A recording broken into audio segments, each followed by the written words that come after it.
കളിക്കളത്തിലെ പരിക്കുകളെ ഇനി പേടിക്കേണ്ട. എല്ലാവിധ സ്പോർട്സ് ഇഞ്ചുറികൾക്കുമുള്ള സമഗ്ര പരിഹാരം ഇവിടെയുണ്ട്.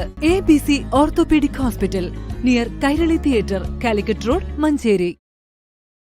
ഇൻഷുറൻസ് ആനുകൂല്യം നിഷേധിച്ച ഇൻഷുറൻസ് കമ്പനി 5,30,000 രൂപ നഷ്ടപരിഹാരം നൽകണമെന്ന് ജില്ലാ ഉപഭോക്തൃ കമ്മീഷൻ. പറപ്പൂർ സൂപ്പി ബസാർ സ്വദേശി നൽകിയ പരാതിയിലാണ് കമ്മീഷന്റെ വിധി.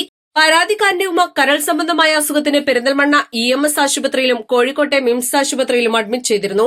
ചികിത്സയ്ക്ക് 19,89,104 രൂപ ചെലവ് വന്നതിനെ തുടർന്നാണ് രേഖകളുമായി ഇൻഷുറൻസ് കമ്പനിയെ സമീപിച്ചത്.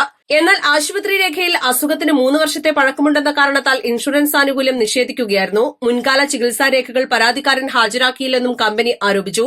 ആശുപത്രി രേഖ പ്രകാരം ഇൻഷുറൻസ് പോളിസി എടുക്കും മുൻപേ രോഗം ഉണ്ടായിരുന്നുവെന്നും അത് പരാതിക്കാരൻ ബോധപൂർവ്വം മറച്ചതാണെന്നുമായിരുന്നു കമ്പനിയുടെ വാദം. എന്നാൽ രോഗിക്ക് 3 വർഷം മുൻപ് രോഗമുണ്ടായിരുന്നുവെന്ന് കണ്ടെത്തുകയോ ചികിത്സിക്കുകയോ ചെയ്തതായി രേഖയൊന്നും ഹാജരാക്കാത്തതിനാൽ ഇൻഷുറൻസ് ആനുകൂല്യത്തിന് പരാതിക്കാരന് അർഹതയുണ്ടെന്ന് കമ്മീഷൻ വിധിച്ചു. ഇൻഷുറൻസ് പോളിസി പ്രകാരമുള്ള 5 ലക്ഷം രൂപയും നഷ്ടപരിഹാരമായി 25,000 രൂപയും കോടതി ചെലവായി 5,000 രൂപയും 45 ദിവസത്തിനകം കമ്പനി നൽകണം. വീഴ്ച വന്നാൽ 9% പലിശയും നൽകണമെന്ന് കെ മോഹൻദാസ് പ്രസിഡന്റും പ്രീതി ശിവരാമൻ, CV മുഹമ്മദ് ഇസ്മായിൽ എന്നിവർ അംഗങ്ങളുമായ ഉപഭോക്തൃ കമ്മീഷൻ ഉത്തരവിട്ടു. East live, Malappuram.